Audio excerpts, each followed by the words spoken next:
প্রিয় শিক্ষার্থী, অল্প একটু পড়ার পরে মোটিভেশন হারিয়ে ফেলছো, কোনোভাবে আর মনোযোগ আনতে পারতেছো না, পড়ায় মনোযোগ বসছে না, তবে তোমাকেই বলছি, দেখো মনে রাখবা, পৃথিবীর সবচেয়ে বড় মোটিভেশন হচ্ছে তোমার বাবা মার মুখ, যে তোমাকে টাকা দেয়। তোমার যখন মোটিভেশন কাজ করবে না, পড়তে মন চাবে না, তখন তোমার মা বাবার দিকে তাকিয়ে দেখবা কত কষ্ট করে তোমাকে টাকা দেয়। তোমার ওই বাবার মুখের দিকে তাকিয়ে দেখবা তার মুখে কি ঘাম। যে সময় তুমি বিশ্রাম নিচ্ছ, সে একই সময় তোমার বাবা তোমাকে পড়ানোর জন্য টাকা ইনকাম করছে। তুমি কি দেখো না, তোমার মা প্রতিদিন কত কাজ করার পরেও কখনো ক্লান্তি বোধ করে না, কখনো বলে না আমি কাজ করতে পারবো না। তোমাকে একটু ভালো রাখার জন্যই তারা কত পরিশ্রম করে যাচ্ছে। তোমার কি বিবেকে লাড়া দেয় না? তোমার কি মন চায় না পরিশ্রম করে একসময় সফল হয়ে প্রতিষ্ঠিত হয়ে সেই মা বাবার মুখে হাসি ফোটাতে? তবে কেন তুমি অপেক্ষা করছো? আজকেই তোমার জীবনে শুরু হোক।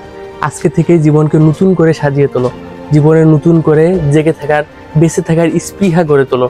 তোমার জীবনটা কেবল শুরু। তুমি এমনটা মনে করতে পারো যে আমার জীবনে তো যা হওয়ার হয়ে গেছে, জীবন তো শেষ। কিন্তু না, আমি তোমাকেই বলছি, দেখো জীবনের শুরু মাত্র। আজ থেকে না, এখন থেকে শুধু কন্টিনিউ করো, দেখবা পৃথিবীর কোনো কিছু তোমাকে দমায় রাখতে পারবে না ইনশাল্লাহ। পৃথিবীর সবচেয়ে বড় মোটিভেশন হচ্ছে তোমার নিজের স্পৃহাকে জাগিয়ে তোলা। আমি পারবই, আমাকে পারতেই হবে। মনে রেখো, ফেরার সব পথ বন্ধ হয়ে গেছে। তোমাকে জয়ী হতেই হবে, তোমাকে সামনের দিকে যেতেই হবে, সেটা হোক কষ্ট করে অথবা যে কোনো মাধ্যমে। তোমাকে বিজয়ী হতেই হবে।